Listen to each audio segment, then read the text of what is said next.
کہ ان کے سامنے اگر ان کے املاک، ان کی معیشت، ان کے مال، اگر اس کو زیادہ نقصان پہنچایا جائے، اگر ان کے املاک کو، ان کی معیشت کو اور ان کے جو بھی مثلا کاروبار ہیں یہ چیزیں، اس کو اگر نقصان پہنچایا جائے، مال کو اگر زیادہ نقصان پہنچایا جائے یہود کے، تو یہود کیا کرتے ہیں؟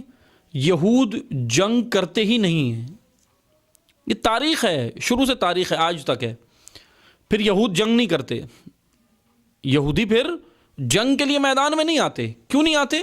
کیونکہ ان کے اوپر ان کی سائیکی یہ ہے کہ اگر ان کے املاک کو، ان کے مال کو نقصان ہوا تو وہ خود ہار مان لیتے ہیں. وہ کہہ دیتے ہیں ہم جنگ ہار گئے، سرنڈر ہو جاتے ہیں. اگرچہ ان کے پاس قوی فوج، قوی لشکر موجود ہو، لیکن اگر اس قوی لشکر کے سامنے، اس قوی فوج کے سامنے ہی ان کے املاک کو نقصان پہنچا دیں، ان کے مال کو نقصان پہنچا دیں، تو وہ پھر جنگ نہیں کرتے، جنگ ہی چھوڑ دیتے ہیں، سرنڈر ہو جاتے ہیں. یہ یہود کو شکست دینے کی ایک حکمت عملی ہے. جنگی جو اسٹریٹجی ہوتی ہے، جو حکمت عملی ہوتی ہے، اس میں سے ایک یہ ہے.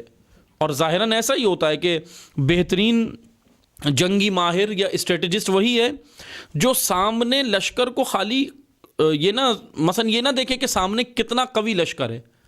صرف یہ دیکھ کر میدان میں نہیں اترنا ہوتا کہ سامنے مثلا کوانٹٹی کتنی ہے، تعداد کتنی ہے، فوجی کتنے ہیں، لشکر کتنا ہے، مسلح اسلحہ کتنا ہے، خالی یہ دیکھ کر نہیں، بلکہ ان کی سائیکی، بہترین جنگی ماہرین وہ ہوتے ہیں، بہترین اسٹریٹجسٹ، جنگی اسٹریٹجسٹ وہ ہوتے ہیں جو سامنے لشکر کی نفسیات بھی جانتے ہوں، سامنے والے لشکر کی نفسانی کیفیت کو بھی سمجھتے ہوں کہ ہم نے کس طرح ان کو شکست دینی ہے، کہاں پر چوٹ لگانی ہے، تو یہ لشکر خود سرنڈر ہو جائے گا.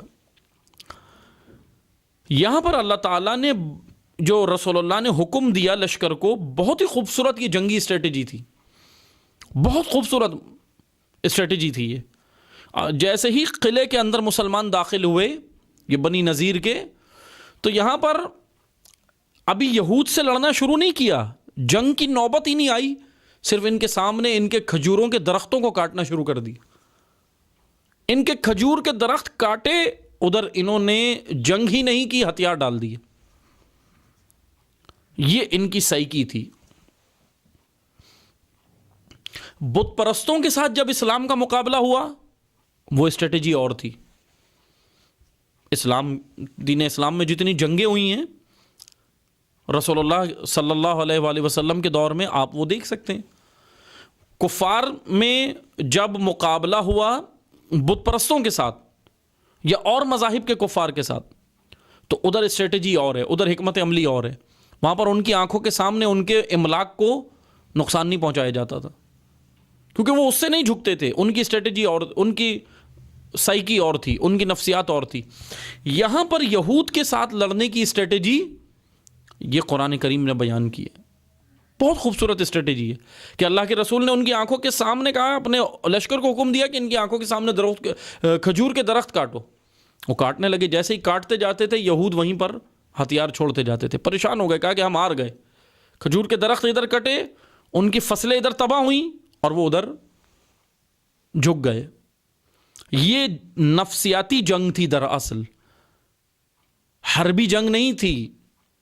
حربی جنگ وہ ہوتی ہے جس کے اندر حربی وہ ہوتی ہے، حرب اس جنگ کو کہتے ہیں جس کے اندر تلوار ہو، جس کے اندر اسلحہ ہو، مسلح جنگ.